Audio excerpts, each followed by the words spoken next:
Hey guys, welcome back to the channel. Today we're diving deep into one of the wildest, darkest, and most shocking stories in human history. The name's known everywhere. Adolf Hitler, a guy who started with nothing, rose like a storm and almost tore the whole world apart. But behind all that chaos, there's a real story of rejection, obsession, power, and hate. This isn't just a history lesson, man. It's a wake-up call about how one voice can twist millions. So grab a seat, hit that like button, and let's roll into the untold journey of Adolf Hitler, the man who shook the world. All right, folks, let's rewind the clock. It's April 20th, 1889. A baby boy is born in a small Austrian town called Braunau am Inn. His name?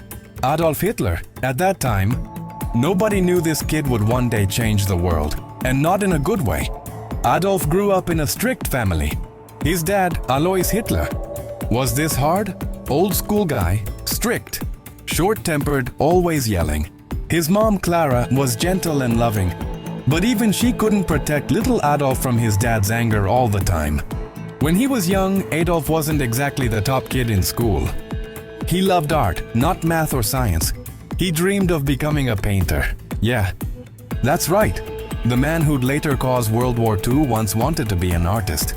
But here's the twist. When he applied to the Vienna Academy of Fine Arts, they rejected him twice. And that rejection hit him hard. Real hard. He ended up broke, living in homeless shelters, painting postcards just to survive. During those rough Vienna years, he started forming dangerous ideas about race, politics, and power. When World War I broke out in 1914, Hitler saw his chance. He joined the German army, finally feeling like he belonged somewhere. He wasn't a top commander or anything, just a messenger running through battlefields. But man, he was brave. He got wounded, got medals, and he truly believed Germany was fighting for greatness. Then 1918 came. Germany lost the war. The empire collapsed, people were starving, and the country was humiliated. For Hitler, that defeat felt like betrayal. He started blaming groups of people, especially Jews, for Germany's failure. That's where his hate-filled ideas began to grow. After the war, Germany was a mess. No jobs, no food, and people were desperate. Hitler joined a small political group, the German Workers' Party. He was a fiery speaker. When he talked, people listened. Soon, he took over the group, renamed it the Nazi Party, and started spreading his message. Germany had been betrayed. He promised to bring pride back. He told people he'd make Germany powerful again. And folks, that message hit deep, especially when everyone was broke and angry. In 1923, Hitler tried to take over the government in what's known as the Beer Hall Putsch, basically a failed coup. He got caught and thrown into jail. But guess what? Prison didn't stop him.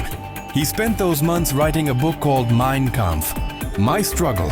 That book laid out his twisted beliefs about race, power, and how he'd rebuild Germany. After getting out of prison, Hitler changed his strategy. No more coups. He'd grab power legally. He built up his party, filled with propaganda, rallies, and symbols like the swastika. He spoke to crowds like he was one of them, angry, poor, and ready for change. Then came the Great Depression. Millions lost jobs. The Nazi message, "We'll fix it," sounded pretty good to desperate people. By 1933, Hitler became Chancellor of Germany. And that's when things really started getting dark. He burned books, silenced journalists, and arrested political opponents. He wanted total control, and he got it. The Nazi government started building weapons, breaking the peace deals from World War I, and nobody stopped him. Hitler wanted more than just Germany. He wanted Europe. He preached about creating a pure race, blaming Jews for everything wrong in the world. In 1939, he invaded Poland and boom, World War II began. Germany's army, the Wehrmacht, stormed through countries like lightning. France, Norway, Denmark, Belgium, all fell. It looked like Hitler couldn't be stopped. But power made him blind. He broke his promise with the Soviet Union and invaded them too. That was a huge mistake. Behind the war, something far worse was happening. Hitler and his Nazi leaders began the Holocaust, the mass murder of 6 million Jews and millions of others. They built concentration camps, Auschwitz, Dachau, Treblinka, where people were tortured, starved, and killed in gas chambers. This was genocide on an industrial scale, one of the darkest crimes in history. Hitler wanted to erase entire groups of people. By 1943, things were changing. The Allies, the US, Britain, and the Soviet Union started fighting back hard. Hitler's armies were losing in Africa, then in Russia. The defeat at Stalingrad was massive. Germany lost thousands of soldiers. But Hitler refused to surrender. He kept sending orders from his bunker, acting like victory was still possible. Bombs were falling over Berlin, cities were destroyed, and his 1,000-year Reich was collapsing fast. By April 1945, the end was here. Soviet troops were closing in on Berlin.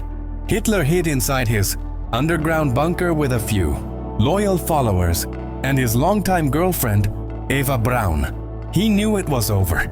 On April 30th, 1945, Hitler and Eva killed themselves. The man who caused the deaths of millions ended his own life in fear and defeat. His dream of a powerful empire ended in smoke and rubble. After his death, Germany surrendered. The world saw the true horror of what the Nazis had done. The camps, the bodies, the pain. At the Nuremberg trials, many Nazi leaders were punished for war crimes, and Hitler became a symbol of how far hate and power can destroy humanity. Even today, historians still study how one man could twist an entire nation with words and lies. So what do we learn from Hitler's story? It's not just history, it's a warning. When people are scared, broke, or angry, they'll follow anyone who promises hope, even if it's built on hate. Hitler used fear, racism, and pride to control minds.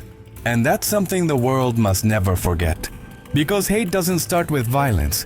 It starts with words, with division, with blaming others. And just like that, the unthinkable can happen again. Adolf Hitler's story isn't about greatness. It's about how darkness can rise when good people stay silent. He left behind nothing but pain, destruction, and loss. But his story reminds us to stand up for truth, for peace, and for humanity. Never again should the world allow hate to rule hearts. Never again should one man's voice drown out compassion.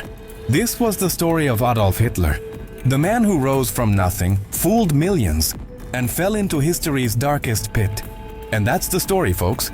From a struggling artist to the face of destruction, Adolf Hitler's rise and fall changed history forever. Millions of lives lost, lessons carved deep into time. What we just saw isn't just about the past. It's a reminder of what happens when hate wins and humanity sleeps. If this story hit you hard, drop a comment, share your thoughts, and make sure to subscribe, because we've got more Real Talk history coming your way every week. This is The Real Motivation Speaks, signing off. Stay curious, stay kind, and remember, never let the darkness repeat itself.